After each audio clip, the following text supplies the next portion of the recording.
Hi everyone, welcome to Sandy Frank's political podcast for a people's revolution against the corporate fascist state. I'm your host, Sandy Frank. Today we're going to be talking about a lot of things, but mainly we're going to be talking about the fascistic United States foreign policy as it pertains to setting the Middle East on fire, murdering millions, killing children, bombing children, dropping bombs on innocent people who did nothing to the United States.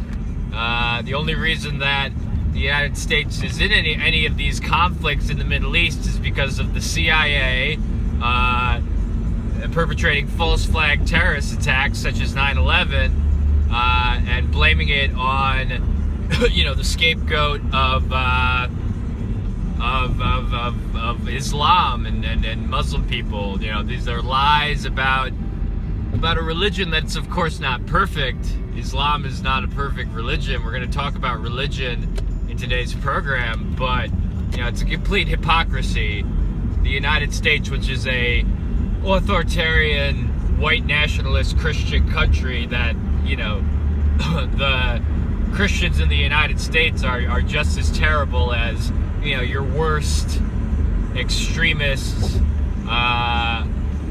person in a Muslim country or what have you. But we're going to talk about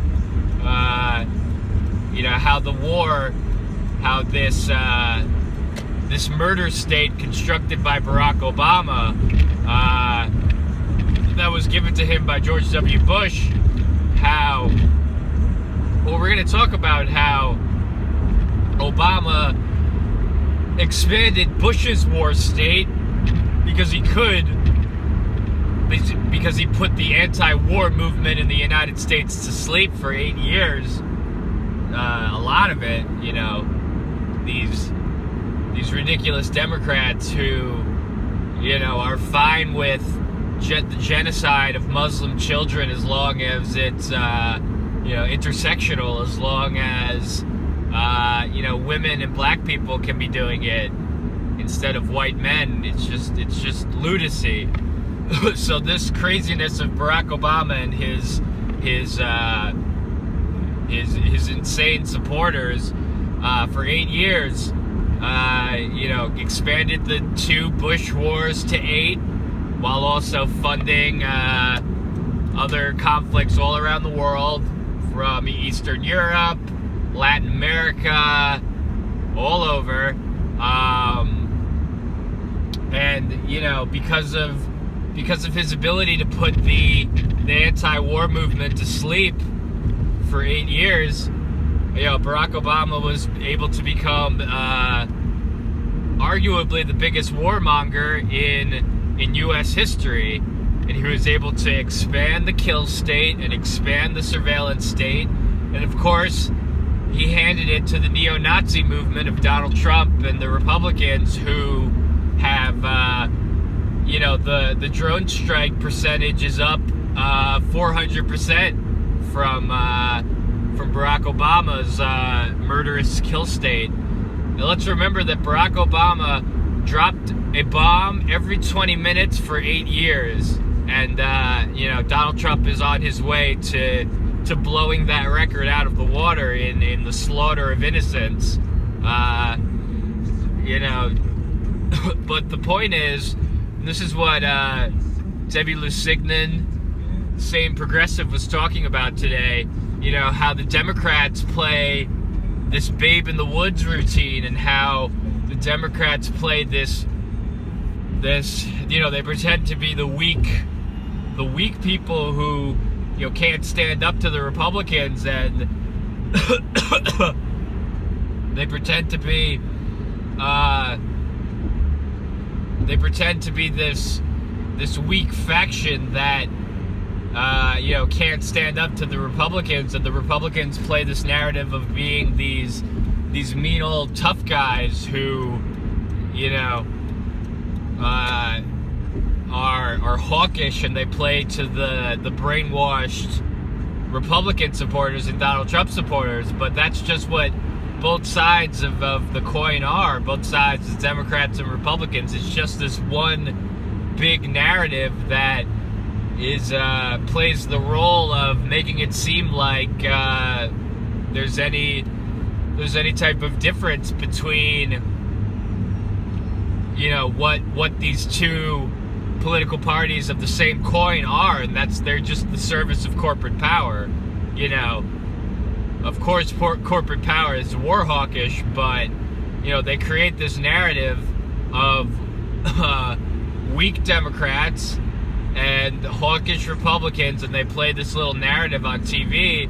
And you know, if you're a crazy war-hungry Islamophobe, then you go to the Republicans, and if you're an idiot, brainwashed moron who believes what's coming out of the CIA propaganda machine, then you go over to the Democrats. And that's just really how they herd people, and it's how they've always herded people in a way in the United States and around the world. So we want to talk about the really moronic Sean King of the New York Daily News, who's writing articles about how Democrats don't get it. Oh, Democrats don't understand, and they just don't understand. Yeah, they fucking understand. They know exactly what's going on. They know that there's been a mass exodus from the Democratic Party since the election. They know that they have no support anymore, and they know that, you know, they're going to continue serving their corporate donors, which for the Democrats now includes the war machine, thanks to Barack Obama. But you know, this idiot Sean King, he doesn't quite understand, or maybe he does. I don't know Sean King's salary. I don't know what he believes. You know, he could be just as bad as the people in the corporate state who understand what the corporate war machine is doing, which is tricking people into supporting war that slaughters children for profit. But this idiot Sean King of the New York Daily News is putting out articles about, oh, the Democrats are just, they're confused and they're lost, and they've lost the way. No, they've never had the way. They never had a moral fiber in their entire being. Barack Obama, again, is arguably the biggest warmonger in the United States history. He's murdered, I think it would be estimated around 1 million people that Barack Obama had directly killed with warfare. Actually, I don't know that. I would have to check that number, but we know that Barack Obama dropped a bomb every 20 minutes for 8 years, and we know that in all of these little kill strikes and drone strikes, that 90% of the casualties are you know, people who aren't even the intended target. I'm not saying that that even 10% of the people we were dropping bombs on deserve to have bombs dropped on them. I'm sure plenty of them deserve to be arrested and apprehended and prosecuted to the extent of the law. You know, if we're dealing within, you know, nation states, yeah, it's the duty of those governments to apprehend criminals who want to, you know, commit crimes. But of course, dropping bombs, we know, is just a way to create more terrorism, which is just a market strategy for the war machine. Excuse me. We know that yeah, we know that Obama, Bush, and Trump, they do nothing but create more terror, and it's not an accident. It's not an accident by the war machine and the corporate fascists that they're creating more and more terrorism. That's the point. Think of the Coca-Cola Corporation. You know, the goal of the Coca-Cola Corporation is to do whatever they can to get more and more people to drink fucking Coca-Cola. And the goal of the War Machine Corporation is to make sure that they're creating more and more need, or manufactured need, to be dropping bombs on the Middle East, which means to be creating terrorists for, you know, the war machine, you know. But we see now that, you know, of course, you know, Donald Trump campaigned on ramping up these wars and and expanding even more the kill state. And now we find ourselves, of course, with the slaughter of the innocent people in the Middle East going up and up and up. But now we're closer to midnight with war with not just Iran and the rest of these innocent Muslim countries, but war with Russia and China. And that's the perpetual war. That's the Orwellian perpetual war that has been that the war machine has been working for forever, since there's been a corporate war machine. The point of Orwell, the point of the war is not to be won, it's to be perpetual. Oceania has always been at war with Eurasia. Oceania has always been at war with East Asia. It's nothing but complete. It's nothing but trying to perpetuate a corporate war brand of perpetual warfare onto innocent people. And believe me, the Great War, the World War III, the last moment of human history, or the last moment of life on Earth, or even the constitution of Earth. Those nuclear bombs go off, the entire planet will be disintegrated. Fucking moon will be wiped out. Huge, complete, total annihilation is what waits us now that Nazi Barack Obama handed the kill state to even crazier psycho Nazi Donald Trump and his sycophantic supporters. Unbelievable people. The Donald Trump people so unbelievably are Islamophobic and so Deus Vult, fighting for white Christian patriarchy hegemony. And so this is where we find ourselves, and we find ourselves now more than ever needing to form our people's movement, but mainly to form our anti-war movement. Of course we needed an anti-war movement for the almost 2 decades that the United States has been bombing these innocent Muslim countries. And of course before that, for as long as Western imperialism has been destroying the world. I'm talking way before World War II, way before World War I, way before the Navy destroying the world, or the Spanish Empire, or on and on and on. We've been so derelict in our duty as a citizenry to create an anti-war movement for forever. But now more than ever, we really need one. Excuse me, because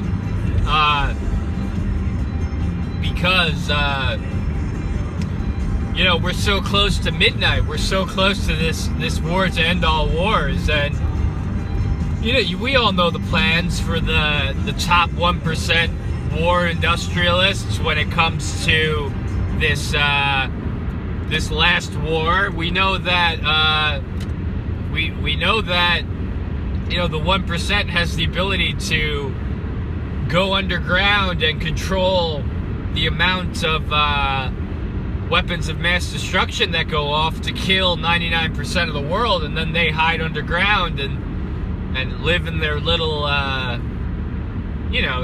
it's completely possible for the 1% with all their wealth to sustain their little life underground and whatnot for as ever long as possible. But and we need to understand that as the veil of the corporate fascists gets pulled off more and more and more, that just leaves these corporate fascists to want to protect themselves more and more and more, which means annihilating the 99% of life on Earth and protecting themselves. This is the way the system is set up, and this is the way that, very basic human psychology goes, especially for the wealthy.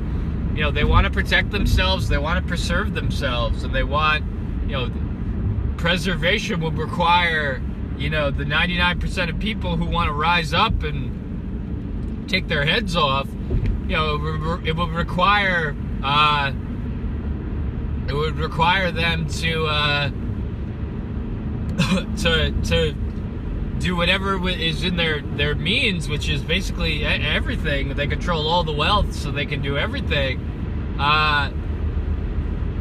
It would require them to annihilate us all, even the people who think they support them.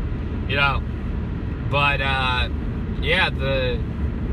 the income inequality in the world, the war machine bombing the entire world. We need to rise up. We need to do something about this. We need to finally become a responsible citizenry who will practice massive civil disobedience in any way possible, including violence, to take our power back and to restore our democratic republic. We need to do it. With WikiLeaks coming out, the first batch of Vault 7, we see power beyond anything that most people ever wanted to even think about. I'm driving a car right now. Luckily, it's not a computerized car. It's a little bit of an older car. But, if they wanted to, if I had a car that they can hack into, they could drive me right off the road. I mean, who knows what they can do to anything? Who knows what what technology they really have? Because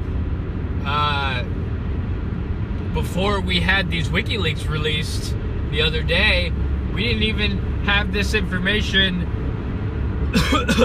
for sure.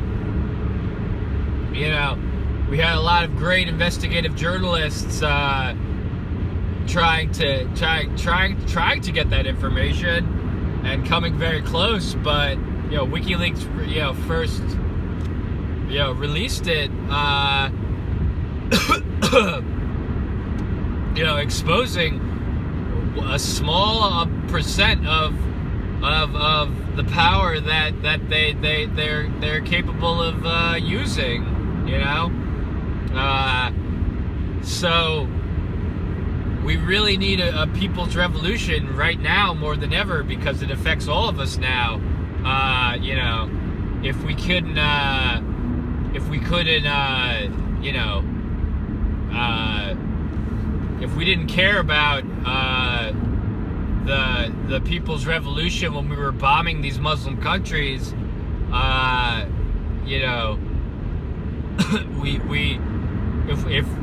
if you couldn't be appealed to on a moral level, or if you were so brainwashed about lies about terrorism and Islam and so fear-mongered,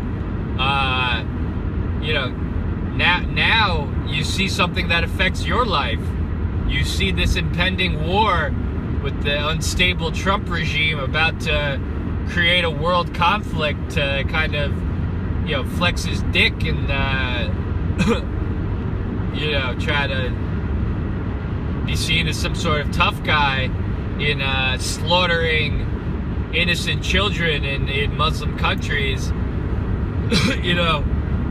This war could be started in a minute. This war could be started in a second. Who knows how, what could start this war?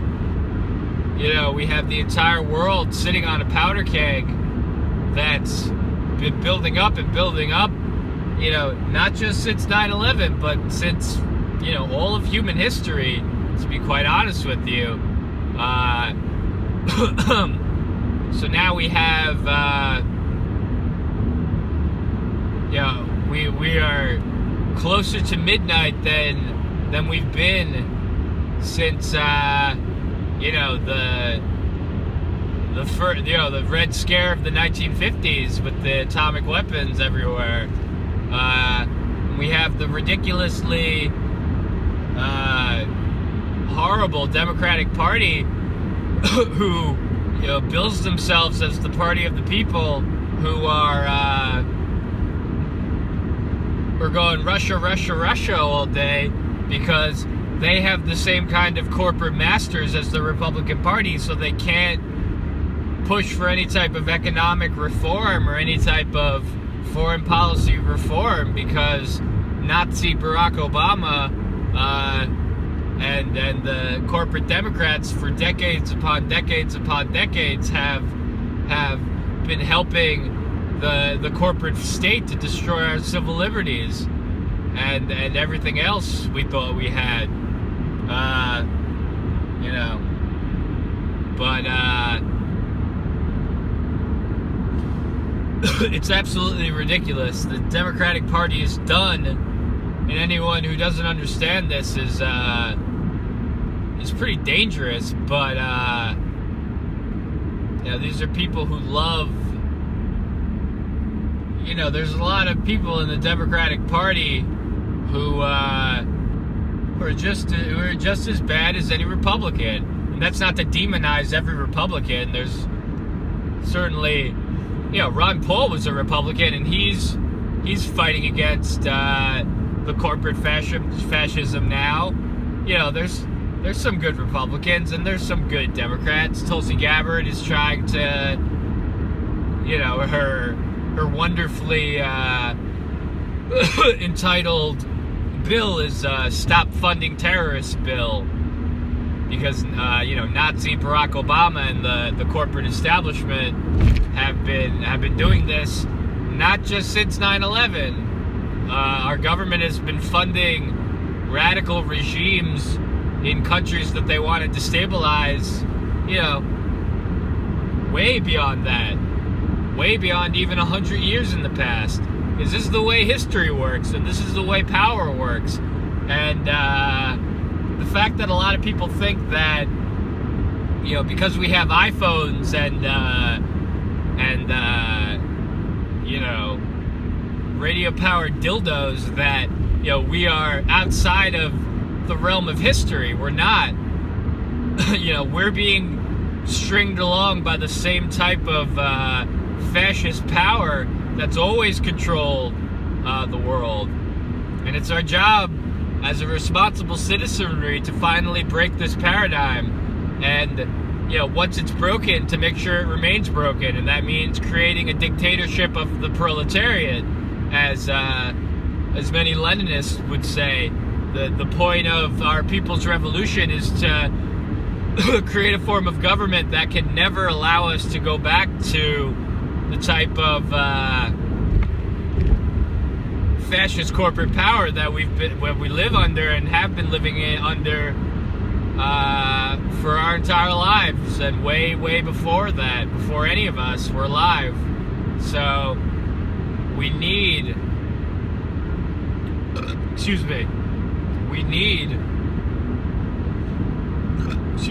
oh my god, we need a people's revolution and an anti-war movement. And before we do that, we need organization, and not just progressive organization. Again, I just talked about Ron Paul and libertarians and anarchists and independents, whatever. We need to come together as a people to decide how we're going to stop this fascist power hold. Not just with healthcare, not just with public education, but on all fronts. We need to completely change our economy so that it meets the needs of all people, outside of party affiliation and ideology. We want to think of scientifically. We want to think scientifically as to what are the best methods to provide for all people. And what are the best methods for, countering the corporate war machine? How do we shut it down? And what tools do we have at our disposal to actually counter the corporate fascist state in a real way? What do we have? What we have is numbers. Collectively we have some resources, but what we have is the ability to look at South Korea protesting the corporate fascist government of South Korea.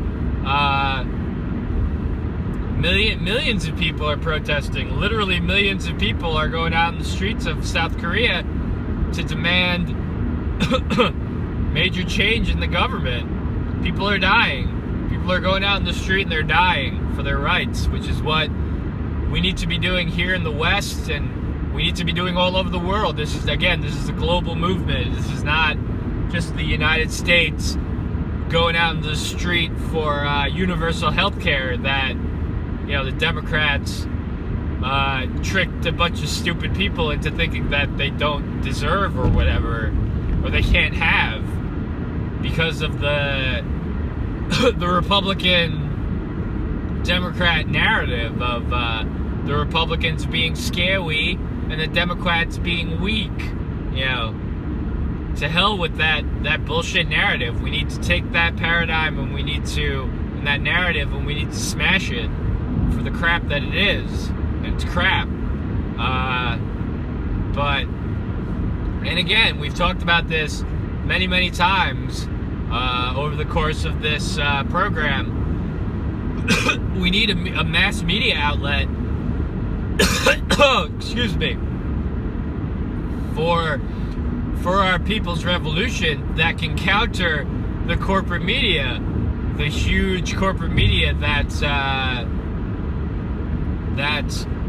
controls the minds of hundreds of millions of people in this country and billions of people across the world.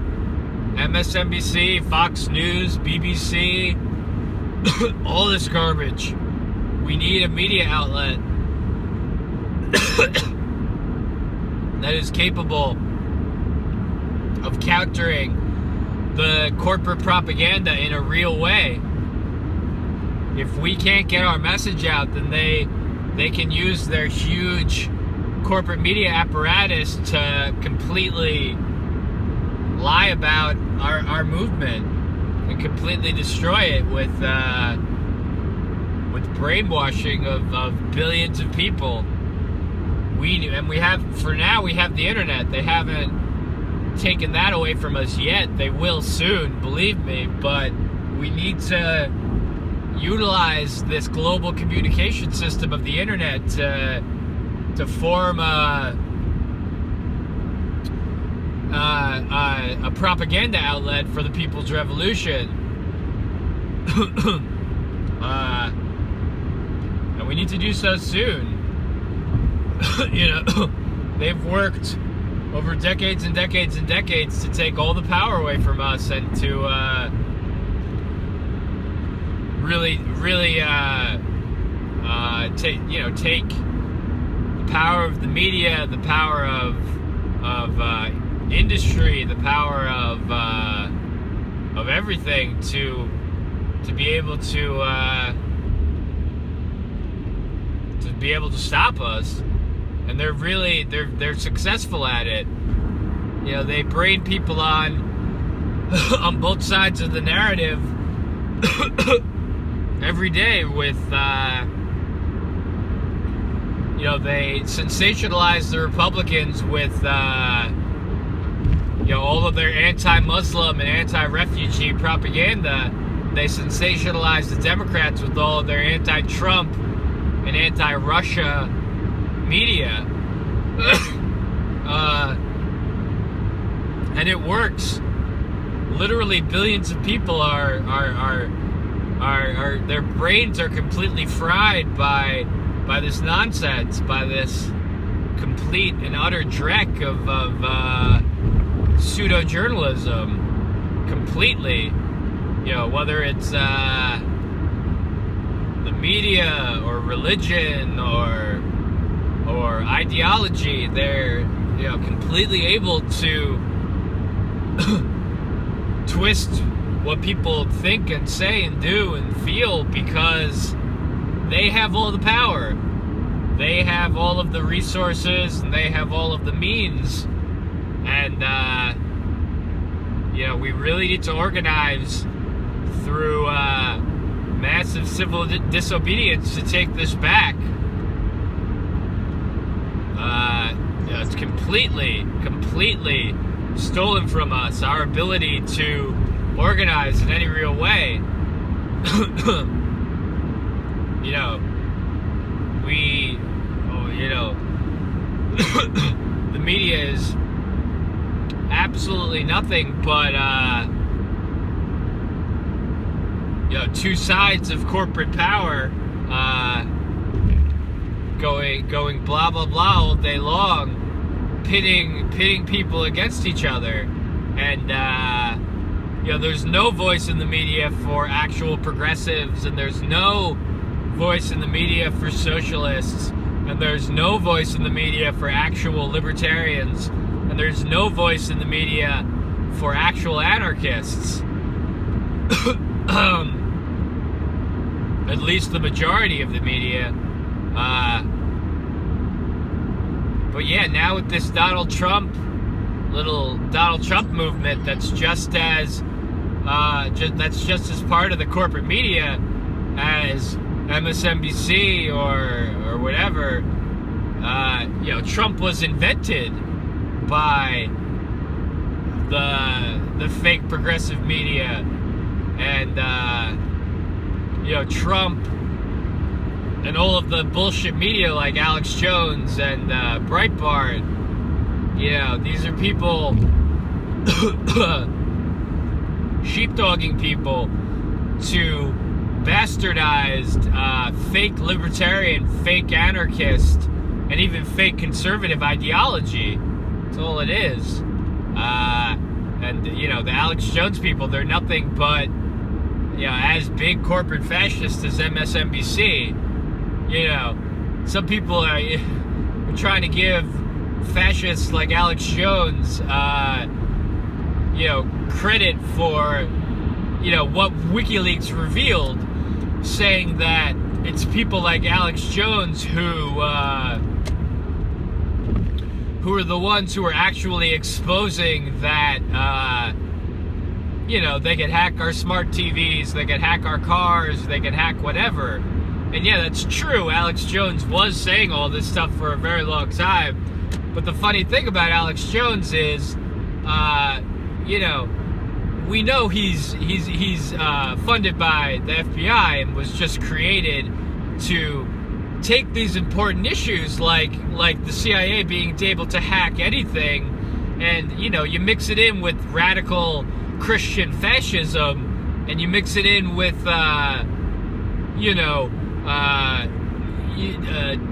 demons and reptilians and stargates, and you mix this all together and you create what is possibly the most divisive corporate media tool there is, which is Alex Jones, and his bastardized libertarian ideology that does nothing but discredit everything that he claims to be supporting. So Alex Jones is obviously a person who was, for all that time he was talking about what WikiLeaks revealed, he was just trying to discredit anybody from actually and trying to draw people away from any of these stories through his ridiculousness. So what Alex Jones was doing was really lumping in the WikiLeaks revelations with reptilians and demons and stargates. Okay, so Alex Jones is corporate fake news. We need to understand this. He's not InfoWars, Prison Planet. These are federally funded fake libertarian, fake news outlets meant to sow more divisiveness with the Christian fascism, and also to make sure that nobody who maybe doesn't have the best understanding about what's going on in the world would ever want to look into what WikiLeaks is revealing, because they wouldn't want to be seen as the type of ridiculous monster that Alex Jones is. Okay, so Alex Jones is a repellent for actual journalism and actual investigative journalism, and that's the point. He's a federal agent trying to discredit WikiLeaks, discredit people, actual investigative journalists who are trying to expose the deep state, the shadow government, the police state, all this. So, Alex Jones is fake news, and InfoWars is fake news. Just so you know. But we go into the Christian fascism of the Republicans and the Donald Trump movement.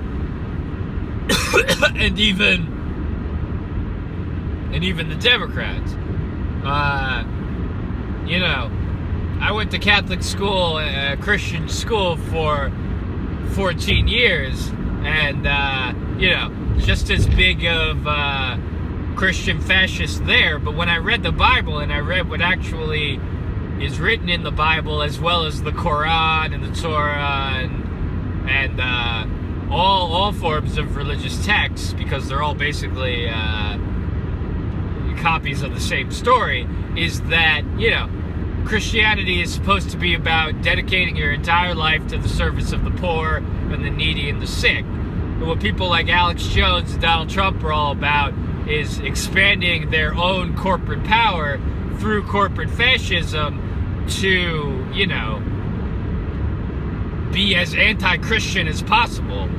Donald Trump, of course, is an anti-Christian. He doesn't hold to any of the values that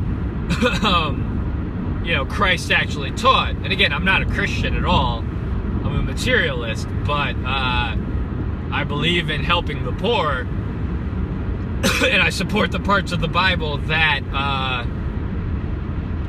talk about caring for the poor and the needy and the sick, which is communism. Jesus was, of course, a communist.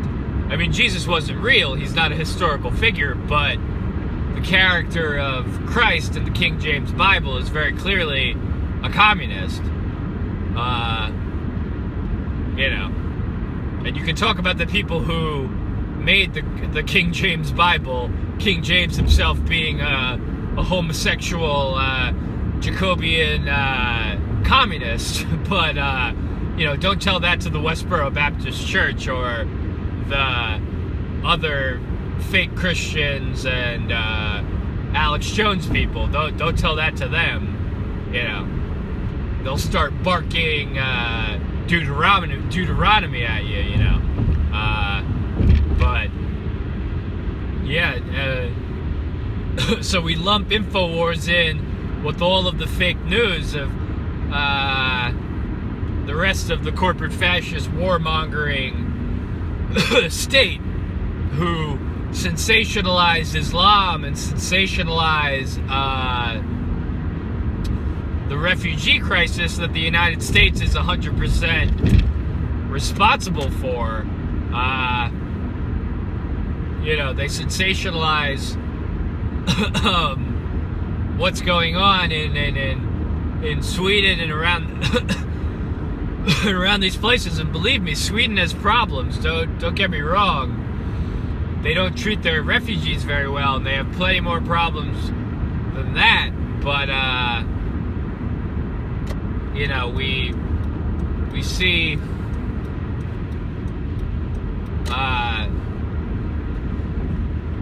the refugee crisis in our world being 100% to be the blame of the United States and the Western warmongering state. That's who's to blame for any violence in Sweden or in these sanctuary cities. Any poverty or violence or crime committed in these places is 100% our fault. The United States' fault, Donald Trump's fault, Obama's fault, not refugees who are freedom fighting against the corporate fascist West.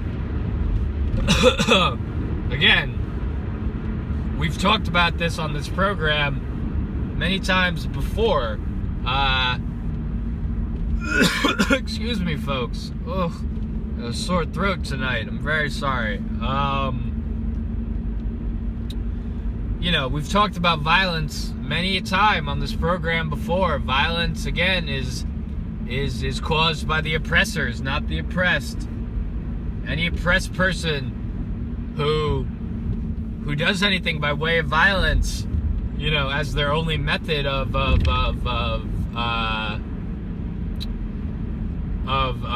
activism, the fault of that violence is with the oppressor and not the oppressed. Of course, we know this. The fault is of the people who create the conditions that cause the violence in the first place, and that's us. That's the United States of America and this goddamn moronic citizenry that the corporate fascists have created.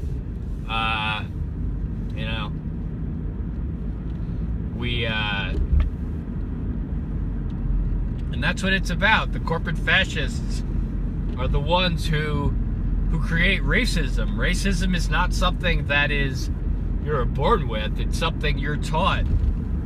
And the corporate fascist state makes it its duty in basically all fronts of our lives to hammer us with ways to be divided. Because when the 99% are divided amongst themselves, the real people who hold the power can do whatever the fuck they want when they're not being countered by a massive people's movement. So we very much need to come together to excuse me, to stop this, to stop the corporate fascists who control our life. We need our democratic republic back. We need one. We've never had one, especially in the United States. We've never had one. We've always had an oligarchy. We've always had a corporate fascist state. If we had an actual democratic republic, then the decisions for our society would be made up by the experts in all of the fields of any type of field, and also the consensus of the people. That's what a democratic republic is. It is the people's will being guided by the experts, and that means the people with the PhDs and the people who know the most about those things. And I know that becomes can become a very muddied topic, but again, when someone has cancer, they go to an oncologist. What makes an oncologist the best person to do it? Well, because the oncologist is the person who studied the most about cancer and the treatment of cancer. It doesn't make them some genius or whatever, and it doesn't mean that that person is not corruptible to corporate influence. Believe me, there's millions and millions of doctors who are corrupted, especially in the United States, just looking for more and more money. Most doctors, honestly.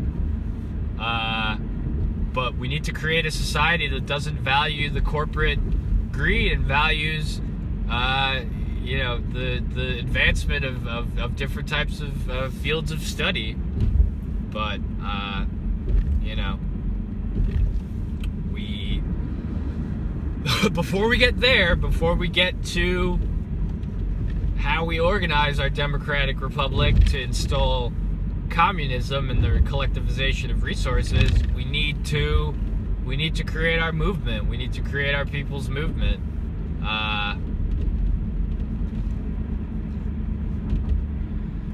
We really need to unite and create our manifesto and come together at a people's summit and create our people's manifesto for the things we want and the things we will achieve, regardless of what the corporate fascists have to say about it. And then we need to act. Massive civil disobedience. I'll say it again and again and again and again. Flooding the streets, shutting down the war industries, shutting down the corporate fascist industries. When they no longer have, the ability to continue their systems, then that will be when we can, really take our power. take our power back. Excuse me. Yeah, so, you know, Donald Trump and his sycophants, they're ramping up the murder, and we're going on 2 decades of the murder state, after the post 9/11 murder state, of perpetual murdering of innocent Muslim children for profit. And we're not gonna stop this problem with writing our senators. We're gonna stop it with a massive anti-war movement, with a massive revolution. And I mean the type of take Cuba, for instance, and the brave and brilliant Castro and Guevara against Bautista. I'm talking about an armed insurrection. I'm talking about taking our power back by force and silencing those who stand in our way by any means possible. And again, I'm not pro-violence. I'm pro-democracy. When we don't have a democracy, as the fucking bumper plate says, you gotta live free or you gotta die. I won't live in this slave state anymore, this global slave state based on murdering innocent Muslim children for profit. I won't do it anymore, and none of us can. We need to stand up, and we need to take our power back immediately. We can't let this go on another day, because we know that they are, they're gonna try to take to hold their power whatever way they can. They're gonna try to take their power, to keep their power, no matter what. They're gonna try to stop us and to hold to hold their power whatever means possible, which again could mean the annihilation of all life on Earth, unless we can stop it. And I don't know, can we? Is it possible? I think it is. I think it might be pretty easy, really. They're just waiting for it to happen. They're doing everything they can to stop it from happening, but they understand, and they're scared of a movement of 99% of people standing up and saying, no more. And a movement of people who won't stand up to this, who won't stand for anymore this kill state, this murder state of Trump and his sycophants, these Christian fascists, these anti-Christian fascists. They're really, all of them, the antichrists. They don't even know anything about Christianity. It's just the ridiculous part. I studied Christianity for 14 years in school. I came to know that fucking book very fucking well, and I was an atheist for most of the time. I never had much use for little fairy tales, but the part about the Bible that did stick with me was the part about caring for the needy. The communist part, the part that was actually important to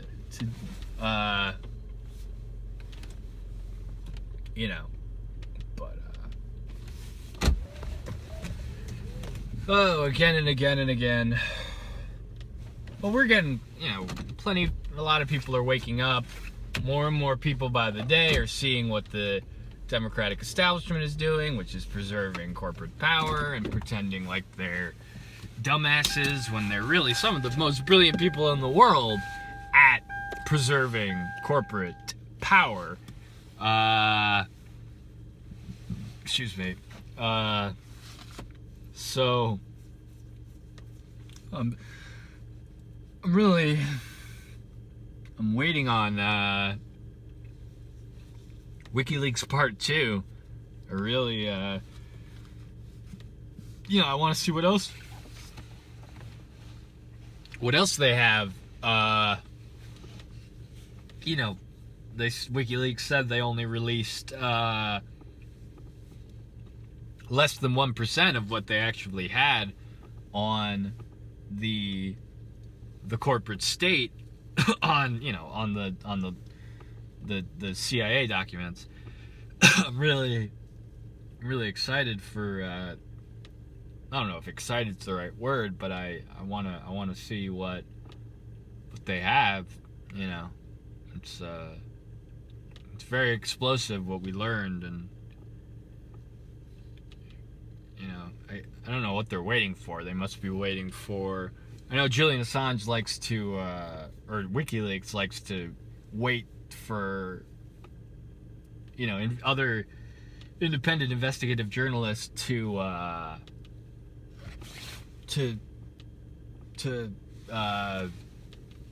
find everything that was in that first batch of documents. So I guess maybe that's what they wait for sometimes, for like all the important stuff to get seen. But I don't know why they just wouldn't highlight everything that they found. I don't know. But yeah, definitely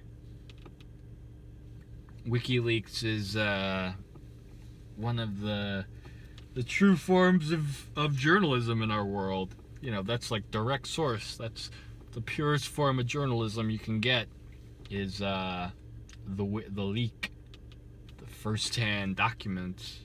It's very good.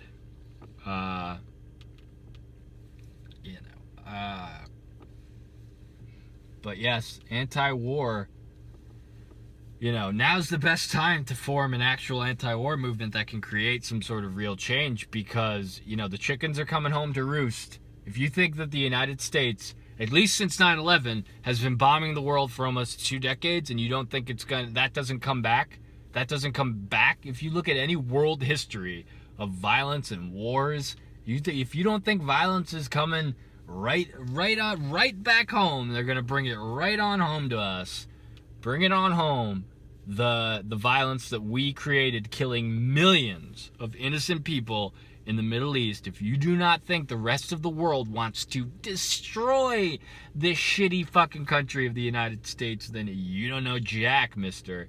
And if we can't appeal to you on a moral level for not bombing and murdering innocent Muslim children, if we can't appeal to you on a level of sanity, then we can appeal to you on some sort of selfish level, that violence is coming right back to the United States. They're going to bring it right on home to us, whether it's in the form of massive global unrest, especially in this country, whether it's in the form of, being attacked by the rest of the world, the Russia and China and other world powers attacking, because we're, China and Russia, they don't want war with the U.S., and the U.S. is doing everything every day to get either a war with Russia or a war with China. And if Russia and China were smart strategically, they would think, maybe we should rise up and take out the West. But, Russia and China are also very adversarial to each other as well. But this, instant karma is going to get you. This violence is coming right on home to us. It's coming right to our front door. And, when it shows up, I'm not going to say we deserve anything, because I don't really know what that even means, what we deserve for bombing the world and murdering millions and killing innocent children. But certainly it's going to be a day of reckoning that is owed to this shitty fucking country, the United States of America. But, yeah, that's it for now. We need to organize our people's revolution, and we need to organize an anti-war movement, and we need to do it now. And it's not a progressive movement, it's not a communist movement, it's not a socialist movement, it's a people's movement. You know. Even though a lot of our ideas will be based on communism. Because communism is what the people want. But thank you for listening. Please like, share, subscribe, whatever, blah, blah, blah. I am Sandy Frank, and I will see you in the next one.